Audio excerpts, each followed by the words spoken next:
candidates. Hi. There are 3.3 million Muslims in the United States, and I'm one of them. You've mentioned working with Muslim nations, but with Islamophobia on the rise, how will you help people like me deal with the consequences of being labeled as a threat to the country after the election is over? Mr. Trump, you're first. Well, you're right about Islamophobia, and that's a shame. But one thing we have to do is we have to make sure that, because there is a problem. I mean, whether we like it or not, and we can be very politically correct, but whether we like it or not, there is a problem. And we have to be sure that Muslims come in and report when they see something going on. When they see hatred going on, they have to report it. As an example, in San Bernardino, many people saw the bombs all over the apartment of the two people that killed 14 and wounded many, many people. Horribly wounded. They'll never be the same.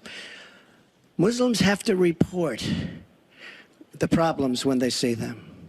And, you know, there's always a reason for everything. If they don't do that, it's a very difficult situation for our country. Because you look at Orlando, and you look at San Bernardino, and you look at the World Trade Center, go outside, you look at Paris, look at that horrible, these are radical Islamic terrorists.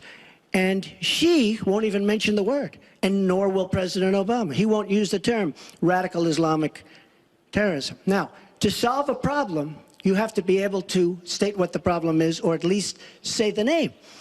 She won't say the name, and President Obama won't say the name, but the name is there. It's radical Islamic terror. And before you solve it, you have to say the name. Secretary Clinton. Well, thank you for asking your question. And I've heard this question from a lot of Muslim Americans across our country.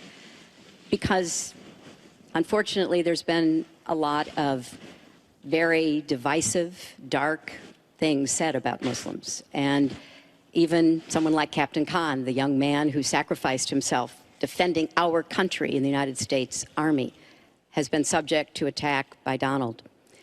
I want to say just a couple of things. First, we've had Muslims in America since George Washington. And we've had many successful Muslims. We just lost a particularly well-known one with Muhammad Ali. My vision of America is an America where everyone has a place. If you're willing to work hard, you do your part, you contribute to the community. That's what America is. That's what we want America to be for our children and our grandchildren.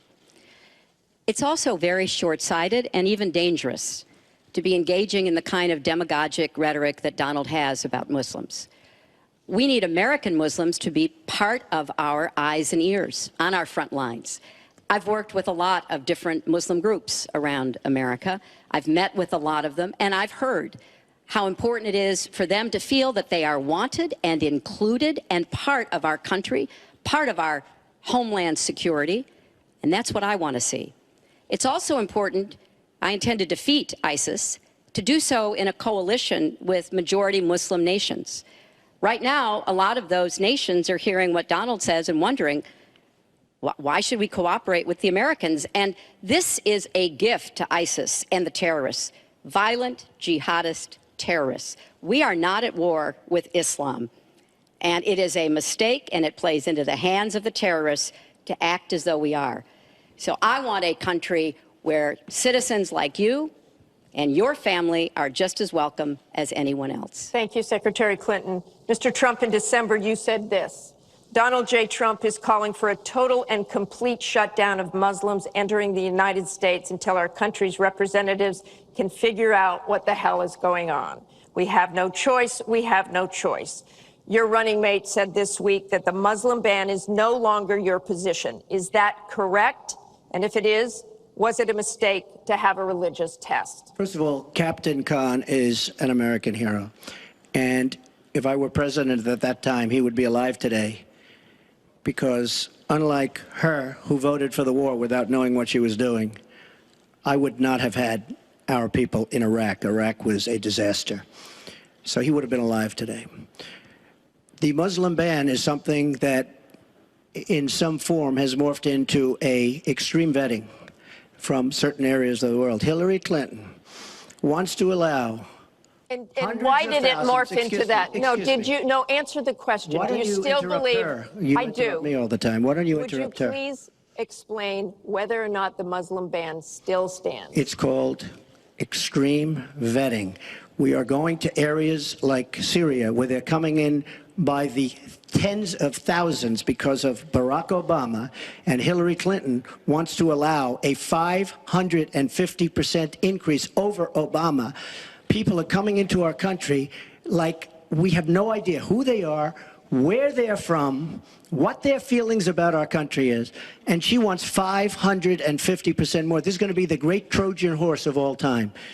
We have enough problems in this country. I believe in building safe zones. I believe in having other people pay for them. As an example, the Gulf states who are not carrying their weight, but they have nothing but money, and take care of people. But I don't want to have, with all the problems this country has and all of the problems that you see going on, hundreds of thousands of people coming in from Syria when we know nothing about them. We know nothing about their values, and we know nothing about their love for our country. And Secretary Clinton, let me ask you about that, because you have asked for an increase from 10 to 65,000 Syrian refugees. We know you want tougher vetting. That's not a perfect system. So why take the risk of having those refugees come into the country? Well, first of all, I will not let anyone into our country that I think poses a risk to us. But there are a lot of refugees, women and children. Think of that picture we all saw of that 4-year-old boy with the blood on his forehead because he'd been bombed by the Russian and Syrian air forces. There are children suffering in this catastrophic war, largely, I believe, because of Russian aggression, and we need to do our part. We by no means are carrying anywhere near the load that Europe and others are. But we will have vetting that is as tough as it needs to be from our professionals, our intelligence experts, and others. But it is important for us as a policy, not to say, as Donald has said, we're going to ban people based on a religion. How do you do that? We are a country founded on religious freedom and liberty.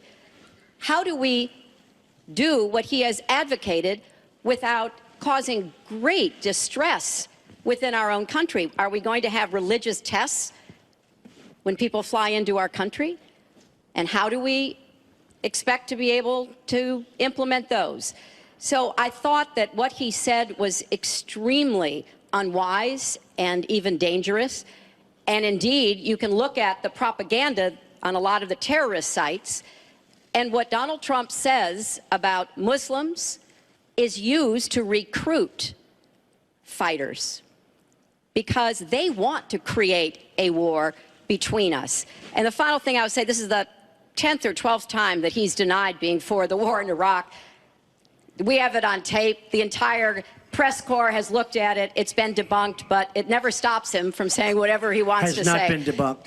So please Has not been debunked. And go to HillaryClinton.com and you can see it. I was against the war in Iraq. Has not been debunked. And you voted for it, and you shouldn't have. Well, I just want There's been lots of fact-checking on that. I'd like to move on to an online question. She just went about 25 seconds over her time. She Could did I not. just respond to this, please? Very quickly, please. Country, in terms of having people come into our country, we have many criminal illegal aliens. When we want to send them back to their country says we don't want them. In some cases, they're murderers, drug lords, drug problems, and they don't want them. And Hillary Clinton, when she was Secretary of State, said, that's okay, we can't force it into their country. Let me tell you, I'm going to force them right back into their country. They're murderers and some very bad people. And I will tell you very strongly, when Bernie Sanders said she had bad judgment, she has really bad judgment, because we are letting people into this country that are going to cause problems and crime like you've never seen. We're also letting drugs pour through our southern border at a record clip, and it shouldn't be allowed to happen. ICE just endorsed me. They've never endorsed a presidential candidate. The Border Patrol agents, 16,500, just recently endorsed me. And they endorsed me because I understand the border. She doesn't. She wants amnesty for everybody. Come right in, come right over. It's a horrible thing she's doing. She's got bad judgment, and honestly, so bad that she should never be president of the United States.